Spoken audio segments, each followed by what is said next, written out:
Bharti news, सीधा, सटीक और निष्पक्ष। नमस्कार, मैं हूं श्वेता रमन होत्रा और आप देख रहे हैं भारती न्यूज। नजर डालते हैं आज की ताजा तरीन खबरों की ओर। शुरुआत करते हैं राष्ट्रीय खबरों से। लोकसभा चुनाव के छठे चरण के लिए प्रचार 23 मई को समाप्त हो गया। इसी बीच आखिरी चरण यानी 7वें चरण के प्रचार के लिए सभी पार्टियां जुट गई हैं। भाजपा के शीर्ष नेता और स्टार प्रचारक प्रधानमंत्री नरेंद्र मोदी आज हिमाचल प्रदेश और पंजाब में उन्होंने चुनाव प्रचार किया। वो हिमाचल प्रदेश में जनसभा को संबोधित करने के साथ साथ आज के प्रचार का श्री गणेश किया। भाजपा ने प्रधानमंत्री नरेंद्र मोदी के आज के चुनावी कार्यक्रम को एक्स हैंडल पर साझा भी किया था। लोकसभा चुनाव के 7वें यानी अंतिम चरण के लिए चुनाव प्रचार जोरों पर है। भारतीय जनता पार्टी के वरिष्ठ नेता, केंद्रीय गृह एवं सहकारिता मंत्री अमित शाह आज बिहार और झारखंड में चुनाव प्रचार किया।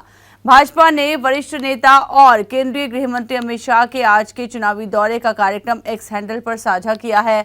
शाह इस आम चुनाव में प्रधानमंत्री मोदी के 400 पार के लक्ष्य की पूर्ति के लिए धुआंधार प्रचार कर रात दिन एक कर रहे हैं।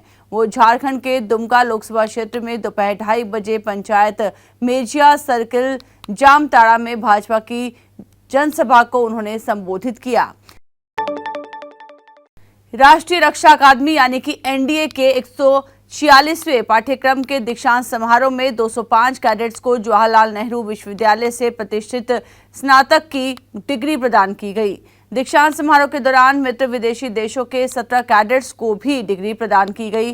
थल सेनाध्यक्ष जनरल मनोज पांडे कैडेट्स की गतिविधि प्रदर्शन के दौरान उपस्थित रहे।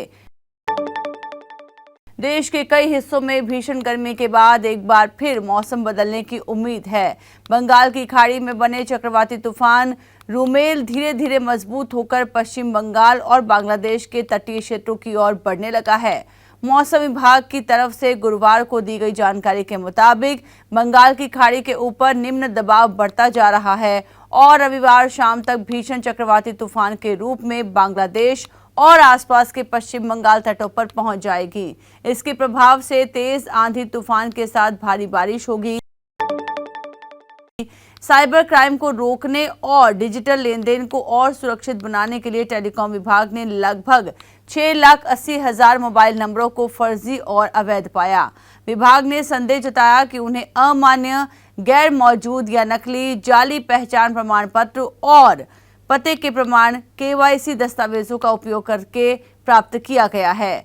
टेलीकॉम विभाग ने दूरसंचार सेवा प्रदाताओं यानी कि टीएसपी को इन पहचाने गए मोबाइल नंबरों का तत्काल पुनः सत्यापन करने के निर्देश भी जारी कर दिए गए हैं।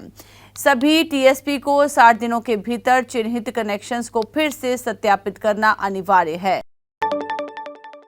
आर्टिफिशियल इंटेलिजेंस के युग में दूरदर्शन की एंट्री होने जा रही है। दूरदर्शन किसान 26 मई 2024 को 2 एआई एंकर, एआई कृषि और एआई भूमि लॉन्च करेगा। ये एंकर देश विदेश की 50 भाषाओं में बात कर सकते हैं।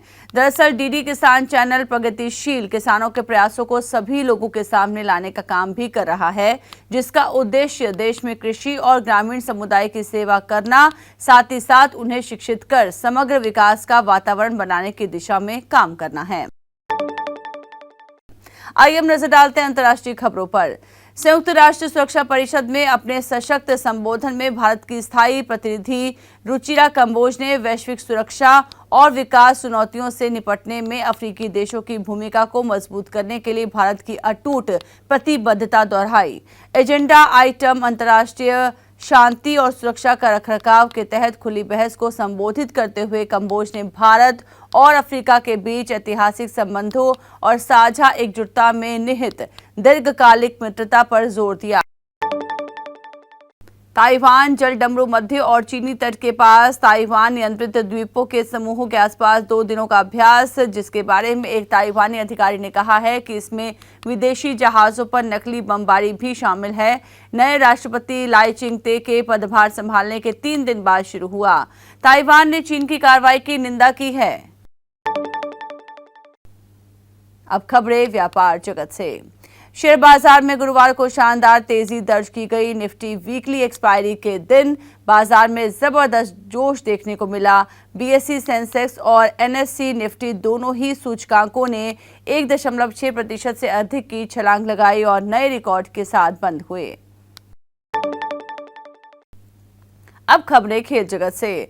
कोस्टा रिका के गोलकीपर केलर नवास ने गुरुवार को 37 साल की उम्र में अंतर्राष्ट्रीय फुटबॉल से संन्यास की घोषणा की, जिससे उन अफवाहों पर विराम लग गया है कि वो अगले कोपा अमेरिका में खेलेंगे। तो फिलहाल के लिए बस इतना ही। अन्य सभी बड़ी खबरों के लिए आप बने रहिए भारती न्यूज के साथ और भारती न्यूज को लाइक, शेयर और सब्सक्राइब करना बिल्कुल भी न भूलें। मुझे दीजिए इजाजत। नमस्कार।